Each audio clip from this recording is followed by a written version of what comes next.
संपूर्ण महाभारत आदि पर्व द्वितीय अध्याय के श्लोक 237-260 का हिंदी अनुवाद। शत्रुसूदन श्रीकृष्ण ने हस्तिनापुर से उपलव्य नगर आकर जैसा कुछ वहां हुआ था सब पांडवों को कह सुनाया। शत्रुघाती पांडव उनके वचन सुनकर और क्या करने में हमारा हित है ये परामर्श करके युद्ध संबंधी सब सामग्री जुटाने में लग गए।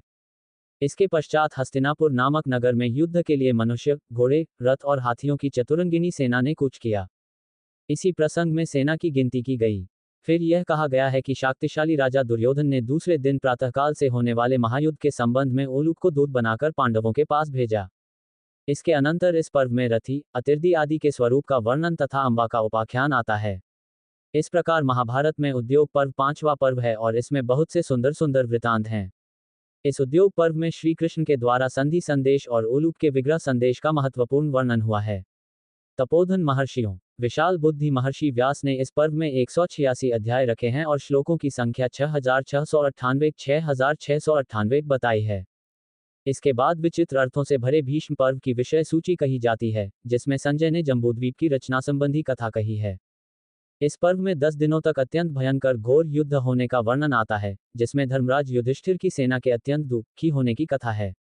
इसी युद्ध के प्रारंभ में महातेजस्वी भगवान वासुदेव ने मोक्ष तत्व का ज्ञान कराने वाली युक्तियों द्वारा अर्जुन के मोहजनित शोक संताप का नाश किया था, जो कि भगवद्गीता के नाम से प्रसिद्ध है। इसी पर्व में ये कथा भी है कि युधिष्ठिर के हित में संलग्न रहने वाले निर्भय, उदार बुद्धि, अधोक्षज, भक्तवत्सल भगवान श्री कृष्ण अर्जुन की शिथिलता देख शीघ्र ही हाथ में चाबुक लेकर भीष्म को मारने के लिए स्वयं रथ से कूद पड़े और बड़े वेग से दौड़े। साथ ही सब शस्त्रधारियों में श्रेष्ठ गांडीवधन व अर्जुन को युद्ध भूमि में भगवान श्री कृष्ण ने व्यगन्य वाक्य के चाबुक से मार्मिक चोट पहुंचाई। तब महाधनुधर अर्जुन ने शिखंडी को सामने करके तीखे बाणों से घायल करते हुए भीष्म पितामह को रथ से गिरा दिया, जबकि भीष्म पितामह शरशैया पर शयन करने लगे। महाभारत में ये छठा पर्व विस्तार पूर्वक कहा गया है। वेद के मर्मज्ञ विद्वान श्री कृष्ण द्वैपायन व्यास ने इस भीष्म पर्व में 117 अध्याय रखे हैं। श्लोकों की संख्या 5884 कही गई है।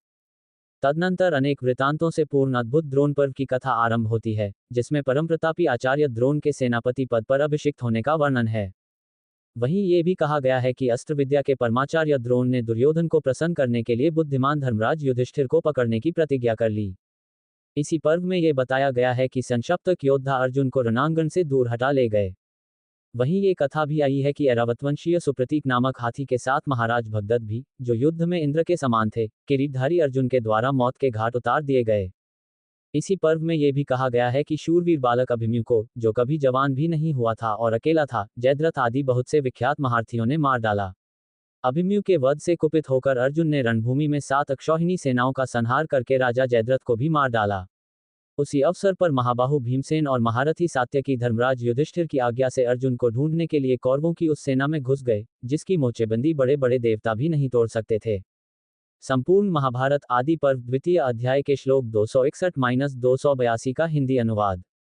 अर्जुन ने संशप्तकों में से जो बच रहे थे उन्हें भी युद्ध भूमि में निःशेष कर दिया। महामना संशप्तक वीरों की संख्या 9 करोड़ थी, परंतु किरीटधारी अर्जुन ने आक्रमण करके अकेले ही उन सबको यमलोक भेज दिया।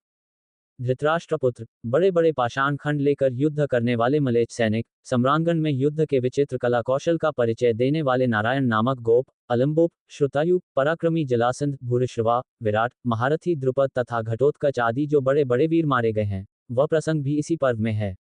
इसी पर्व में यह बात भी आई है कि युद्ध में जब पिता द्रोणाचार्य मार गिराए गए, तब अश्वत्थामा ने भी शत्रुओं के प्रति अमर्ष में भरकर नारायण नामक भयानक अस्त्र को प्रकट किया था। इसी में आग्नेयास्त्र तथा भगवान रुद्र के उत्तम महात्म्य का वर्णन किया गया है। व्यास जी के आगमन तथा श्री कृष्ण और अर्जुन के महात्म्य की कथा भी इसी में है। महाभारत में ये 7वां महान पर्व बताया गया है। कौरव पांडव युद्ध में जो नरश्रेष्ठ नरेश शूरवीर बताए गए हैं, उनमें से अधिकांश में मारे जाने का प्रसंग इस द्रोण पर्व में ही आया है। तत्वदर्शी पराशरनंदन मुनिव व्यास ने भली भांति सोच विचार कर द्रोण पर्व में 170 अध्यायों और 8909 श्लोकों की रचना एवं गणना की है। इसके बाद अत्यंत अद्भुत कर्ण पर्व का परिचय दिया गया है। इसी में परम बुद्धिमान मद्रराज शल्य को कर्ण के सारथी बनाने का प्रसंग है। फिर त्रिपुर के संहार की पुराण प्रसिद्ध कथा आई है। युद्ध के लिए जाते समय कर्ण और शल्य में जो कठोर संवाद हुआ है, उसका वर्णन भी इसी पर्व में है। तदनंतर हंस और कौए का आक्षेपपूर्ण उपाख्यान है। उसके बाद महात्मा अश्वत्थामा के द्वारा राजा पांड्य के वध की कथा है। फिर धनसेन और दंड के वध का प्रसंग है। इसी पर्व में कर्ण के साथ युधिष्ठिर द्वैत द्वंद्व युद्ध का वर्णन है, जिसमें कर्ण ने सब धनुर्धर वीरों के देखते देखते धर्मराज युधिष्ठिर के प्राणों को संकट में डाल दिया था। तत्पश्चात युधिष्ठिर और अर्जुन के एक दूसरे के प्रति क्रोधयुक्त उद्गार हैं, जहां भगवान श्री कृष्ण ने अर्जुन को समझा बुझाकर शांत किया है। इसी पर्व में यह बात भी आई है कि भीमसेन ने पहले की हुई प्रतिज्ञा के अनुसार शासन का वक्षस्थल विदीर्ण करके रख पिया था। तदनंतर द्वंद्व युद्ध में अर्जुन ने महारथी कर्ण को जो मार गिराया, वह प्रसंग भी कर्ण पर्व में ही है। महाभारत का विचार करने वाले विद्वानों ने इस कर्ण पर्व को 8वां पर्व कहा है।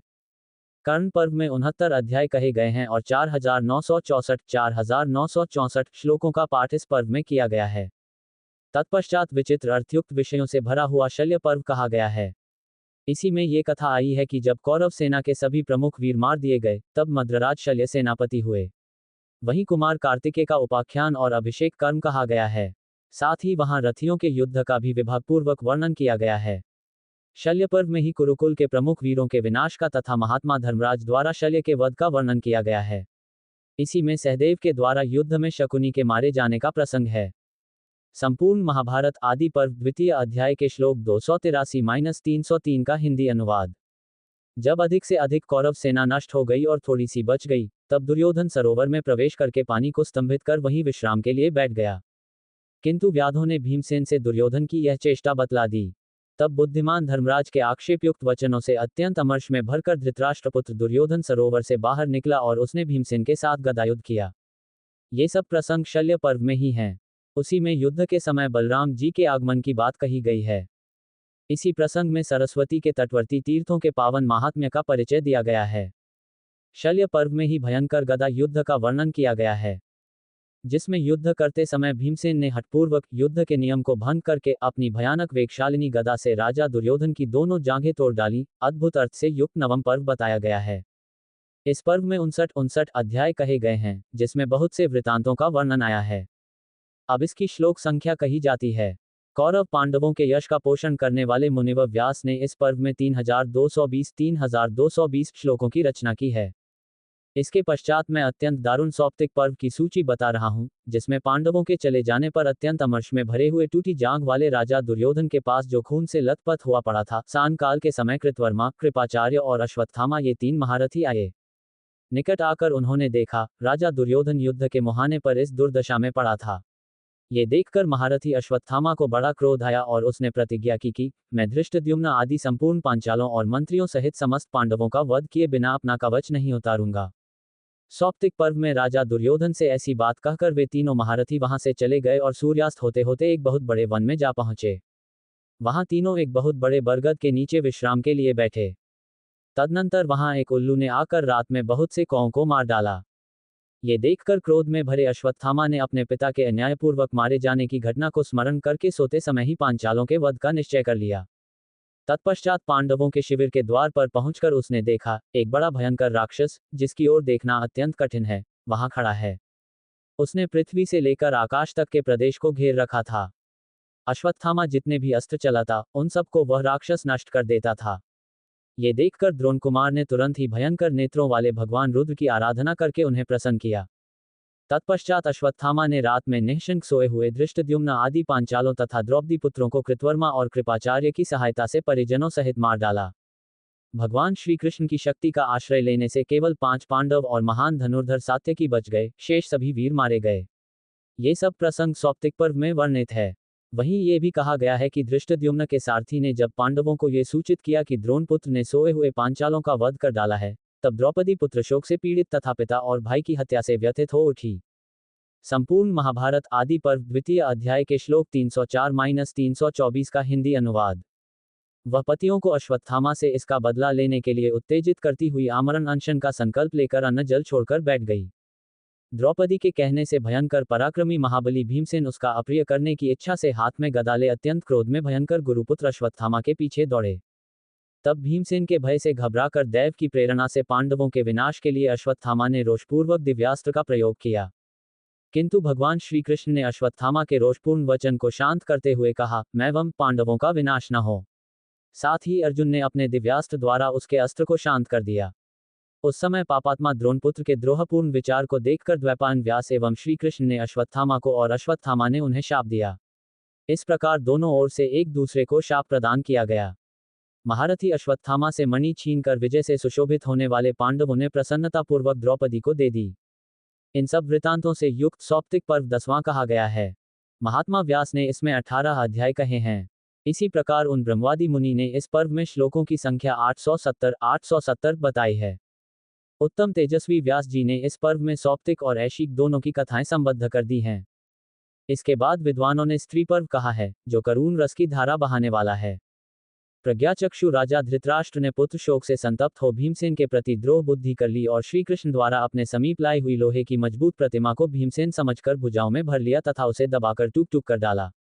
उस समय पुत्र शोक से पीड़ित बुद्धिमान राजा धृतराष्ट्र को विदुर जी ने मोक्ष का साक्षात्कार कराने वाली युक्तियों तथा विवेकपूर्ण बुद्धि के द्वारा संसार की दुखरूपता का प्रतिपादन करते हुए भली भांति समझा बुझाकर शांत किया।